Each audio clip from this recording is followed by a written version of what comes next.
Hi friends, welcome to Sangeetha Ashwath YouTube channel. Sangeetha Ashwath YouTube ಚಾನಲ್ನ ಯಾರ್ಯಾರು subscribe ಮಾಡ್ಕೊಳ್ಳಿಲ್ಲ subscribe ಮಾಡ್ಕೊಳ್ಳಿ ಅಂತ ಕೇಳ್ಕೊತ ಇವತ್ತಿನ ವ್ಲಾಗ್ ಶುರು ಮಾಡೋಣ ಬನ್ನಿ. ಇವತ್ತಿನ ವ್ಲಾಗ್ ಯಾವುದ್ರ ಬಗ್ಗೆ ಅಂತ ಹೇಳಿದ್ರೆ, ಮಹದೇಶ್ವರ ಬೆಟ್ಟದಲ್ಲಿ ಕಾಡಂಚಿನ ಪ್ರದೇಶದಲ್ಲಿ ಕೆಲವೊಂದು ದೇವಸ್ಥಾನಗಳಿದೆ. ಅದರಲ್ಲಿ ಇಂಡಿ ಬಸಪ್ಪ ಎನ್ನುವ ಒಂದು ದೇವಸ್ಥಾನ ಇದೆ. ಆ ದೇವಸ್ಥಾನ ಎಲ್ಲಿದೆ, ಹೇಗಿದೆ, ಅದ್ರ ಬಗ್ಗೆ ತಿಳಿಸ್ಕೊಡ್ತೀನಿ ಬನ್ನಿ. ನಾನು, ನಮ್ಮಮ್ಮ, ನಮ್ಮ ಪಾಪು ಹೋಗೋಣ ಅಂತ ರೆಡಿಯಾಗಿ ಬಂದ್ವಿ. ಯಾವುದೇ ಬಸ್ಸು ಸಿಕ್ಕಲಿಲ್ಲ. ಓಕೆ, ಟೆಂಪೋ ಹೋಗ್ತಾಯಿತ್ತು, ಟೆಂಪೋದಲ್ಲಿ ಹೋಗೋಣ ಅಂತ ಹೋಗ್ತಾ ಇದ್ದೀವಿ.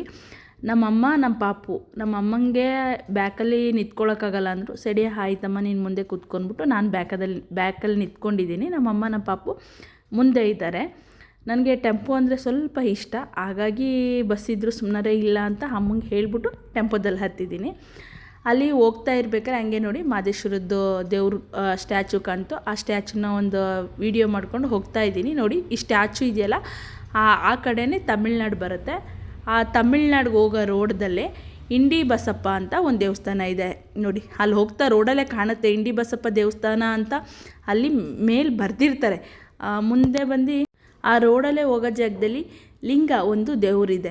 ಆ ದೇವ್ರನ್ನ ನೋಡಿದ್ರೆ ಅಲ್ಲಿ ಗೊತ್ತಾಗುತ್ತೆ. ಸಾಮಾನ್ಯ ರೋಡಲ್ಲಿ ಹೋದಾಗೆ ಅಲ್ಲಿ ಇಂಡಿ ಬಸಪ್ಪ ಅಂತ ಇದೆ. ಇದ್ರ ಸ್ಟೋರಿ ತುಂಬ ದೊಡ್ಡದಾಗಿದೆ. ಅದರದ್ದೇ ಆದ ಒಂದು ವ್ಲಾಗ್ ನಾನು ಮಾಡ್ತೀನಿ. ಇದು ಹೇಗೆ, ಇಲ್ಲಿ ಇದ್ರ ಬಗ್ಗೆ ಎಲ್ಲ ನಾನು ತಿಳಿಸ್ಕೊಡ್ತೀನಿ. ಇಲ್ಲಿ ಹೋಗ್ತಾ ಇರ್ಬೇಕಾದ್ರೆ ನೋಡಿ, ಆವಾಗ ಪೂಜೆ ಮಾಡ್ತಾಯಿದ್ರು. ಹಾಗಾಗಿ ಪೂಜೆ ಮಾಡಲಿ ಅಂದ್ಬಿಟ್ಟು ನಾವು ಹಿಂದೆ ನದಿ ಹರಿತಾ ಇತ್ತು, ಅಲ್ಲಿ ಹೋಗಿದ್ವಿ. ನಮ್ಮ ಪಾಪುಗೆ ನದಿ ಅದು ಎಲ್ಲ ಅಂದರೆ ತುಂಬ ಇಷ್ಟ. ಹಾಗಾಗಿ ನಮ್ಮ ಪಾಪು ಸ್ವಲ್ಪ ಹೊತ್ತು ನೀರಲ್ಲಿ ಆಟಾಡ್ತೀನಿ ಅಂದ, ಆಟಾಡಲಿ ಅಂತ ಬಿಟ್ಟಿದ್ದೀನಿ.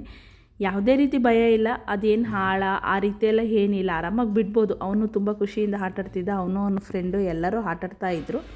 ನಂತರ ಬಂದು ದೇವ್ರಿಗೆ ಕೈ ಮುಕ್ಕೊಂಡು ಹೊರಡೋಣ ಅಂತ ಹೊರಡ್ತಾ ಇದ್ದೀವಿ. ನೋಡಿ, ಇದು ಇಂಡಿ ಬಸಪ್ಪನ ದೇವಸ್ಥಾನ.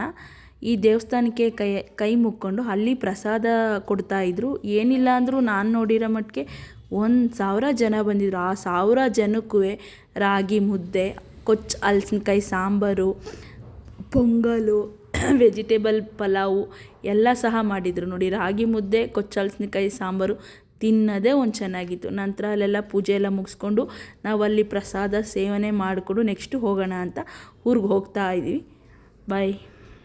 ಇವತ್ತಿನ ವ್ಲಾಗ್ ಇಷ್ಟೇ ಅಂತ ಹೇಳ್ತಾ ಇವತ್ತು ಹೆಣ್ಣು ಮಾಡ್ತಾಯಿದ್ದೀನಿ. Thank you.